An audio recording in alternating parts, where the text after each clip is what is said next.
நண்டு கிரேவிக்கு தேவையான பொருள்: வரமிளகாய் 30, 1 கிலோவுக்கு 30, வரமல்லி 4 ஸ்பூன், சோம்பு 2 ஸ்பூன், சீரகம் 5 ஸ்பூன், பட்டை 1 துண்டு, இஞ்சி பூண்டு பேஸ்ட்டு 5 ஸ்பூன், பூண்டு வந்து 1 கிலோவுக்கு வந்து 3 பூண்டு, இஞ்சி வந்து 2 துண்டு மூடி, காமூடி தேங்காய், மிளகு 6 ஸ்பூனு, கசகசா 4 ஸ்பூனு.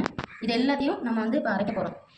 நண்டு கிரேவிக்கு தேவையான பொருள்: ஆயில் 3 ஸ்பூன், பட்டை இலை, அன்னாச்சி பூ போட்டாச்சு, கடுகு போட்டிருக்கேன். கடுகு பொரிஞ்சோடனே வெந்தயம் போட்டுருக்கேன்.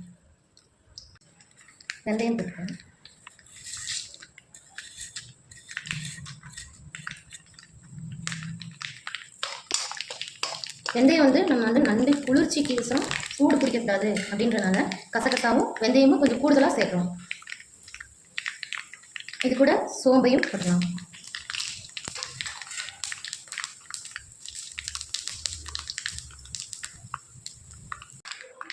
பச்சை மிளகாய் சேர்க்கணும்.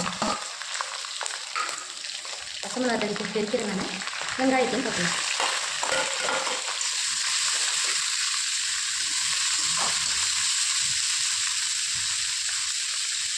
வெங்காயம் வதங்கிறதுக்கு நான் கொஞ்சம் உப்பு சேர்த்துருக்கேன்.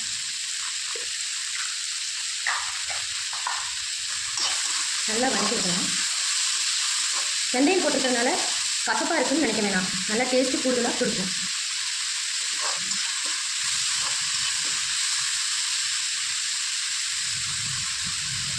கருவேப்பிலை சேர்த்துக்கலாம்.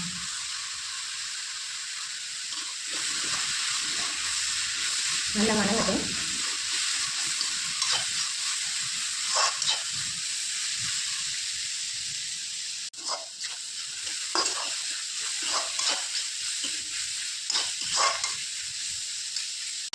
இப்போ தக்காளி சேர்த்துக்கலாம். வெங்காயம்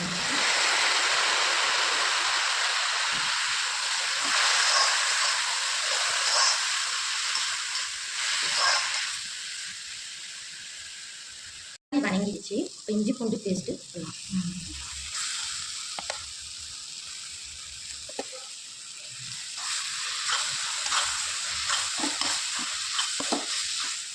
இது பச்சை வாசனை போகணுன்றது கிடையாது, சும்மா தட்டிட்டு நம்ம அரைச்ச விழுதுகளை எல்லாம் போட்டுருவோம். நண்டு வேக வேக நமக்கு வந்து அது ஈவனாக வெந்துக்கணும்.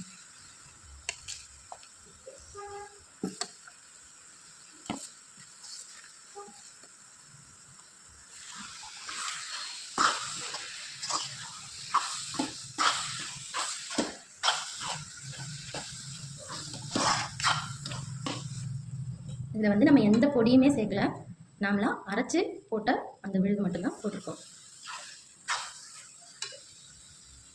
இப்போ நம்ம உடனே நண்டு சேர்த்துட்டு தண்ணி ஊற்றினோம்னா ஈவனாக எல்லாம் வேகும்போது பரட்டி விட்டுக்கலாம். மஞ்சள் போட்டு நண்டை கழுவி வச்சுருக்கேன், அதை போடலாம்.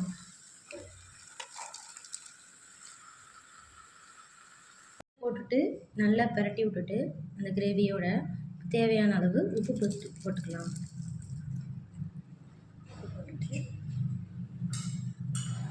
1 கிலோவுக்கு 1 டம்ளர் தண்ணி ஊற்றி நம்ம வந்து வேக வச்சுட்டு மறுபடியும் பார்க்கலாம்.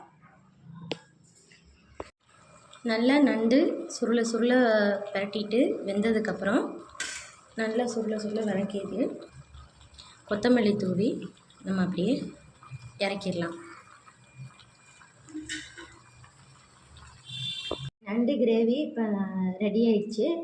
நம்ம சூர்யா சாப்பிட்டு காட்டுவான். சூர்யா சாப்பிடுவான்.